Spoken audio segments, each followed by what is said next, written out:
नाही। लोकसभा लढणारा माणूस काही बाळ नाहीये, कोणाचा मुलगा म्हणून त्याला ट्रीट करू नये। एक भारताचा नागरिक म्हणून आणि गुन्हेगार म्हणून त्याला ट्रीट केलं पाहिजे।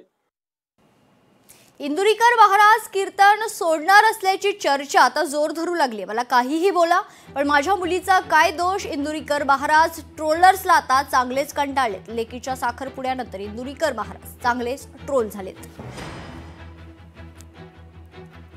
आम्ही किती कष्ट केले याचा लोक कधी विचार करीत नाही। आम्ही संसार कसा उभा केला असेल याचा विचार केला।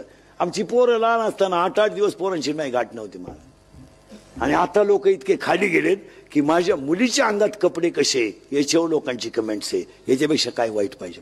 मला द्यावं घोडे, तुम्ही मला घोडे लावा, माझा पिंड गेलाय, माझ्या मुलाचा मुलीचा काय दोष आहे?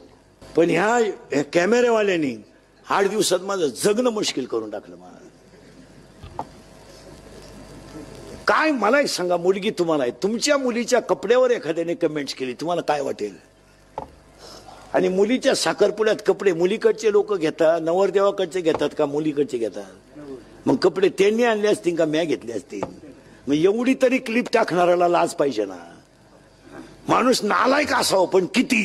आणि त्याच्यामुळे मी आता काटाळलो मारा, मी जवळजवळ आता 2-3 दिवसात टाकणार एक क्लिप आणि थांबून घेणार आहे। आता बस झाली 31 वर्ष लोकांच्या शिव्या खाऊन आयुष्यात सगळं चांगलंच केलं। दरम्यान इंदुरीकर महाराजांनी कॉमेडी शो सुरू करावेत असा खोचक सल्ला तृप्ती देसाई यांनी इंदुरीकर महाराजांना दिलाय। लेकीच्या